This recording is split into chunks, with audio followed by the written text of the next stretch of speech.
Allez, bonjour à tous, bienvenue sur cette chaîne YouTube, le Village des Recruteurs TV. On va à la rencontre de tous les stands que vous voyez derrière nous. Et j'ai la chance d'avoir avec moi Sophie Vigier. Bonjour Sophie. Bonjour Franck. Alors, ça se passe comment sur le Vieux-Port et ici Très mal, avec un beau soleil et puis des personnes motivées qui viennent se renseigner sur les stands. Donc, alors justement, on vient chez vous sur votre stand pour se renseigner. Pourquoi ? Dites-moi. On vient sur le stand d'ITG quand on se dit tiens, j'ai des compétences intellectuelles que je pourrais proposer à des entreprises ou à des clients, on va dire, du secteur public ou du secteur privé.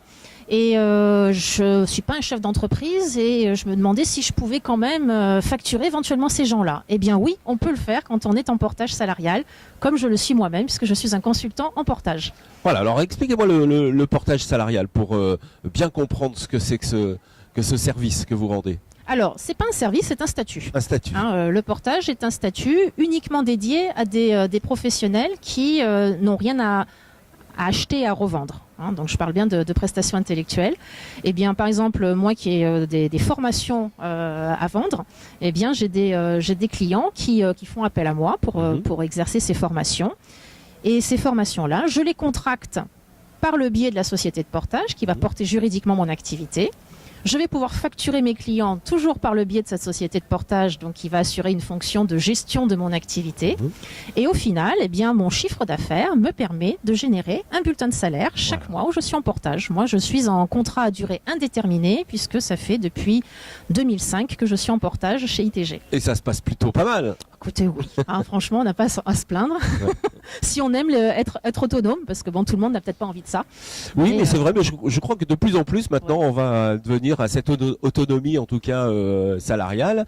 Le village des recruteurs, ici, on est à Marseille, donc on n'arrête pas de le dire, mais on est tellement bien.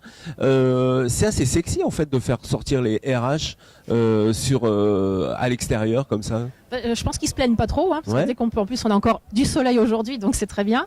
Mais en même temps c'est assez coutumier à Marseille de pouvoir permettre aux professionnels de se mettre en avant, d'aller à la rencontre des gens, ne serait-ce que parfois pour les informer. Je discute avec des personnes qui ne sont pas du tout concernées par le portage, mais où on a parlé de leur projet. J'ai vu des jeunes fraîchement sortis de formation. Je vois des personnes qui ne sont pas du tout dans mon univers, mais c'est très plaisant. Et en plus, ils sont toujours contents finalement de pouvoir papoter avec des gens. Mais en plus, l'intérêt, c'est de rencontrer, d'avoir le rendez-vous, parce que finalement, c'est ça qui est difficile, c'est le premier rendez-vous. Ça montre au moins que quand il y a des gens qui se déplacent, c'est déjà des gens qui sont dans une véritable dynamique, qui ne sont pas enfermés chez eux. Parce que trouver un boulot ou monter sa société chez soi, moi j'encourage les gens à dire ne restez pas derrière vos ordinateurs, sortez, rencontrez, même si il ne se passe pas grand-chose instantanément, à un moment donné, toute cette énergie-là va payer. Voilà, ça paye en tout cas chez ITG. Je vous propose de venir rencontrer Sophie Vigier, pourquoi pas, et puis discuter avec elle. En tout cas, vous pourrez voir et revoir cette interview sur le Village des Recruteurs TV, c'est la chaîne YouTube. Merci Sophie. Merci Franck.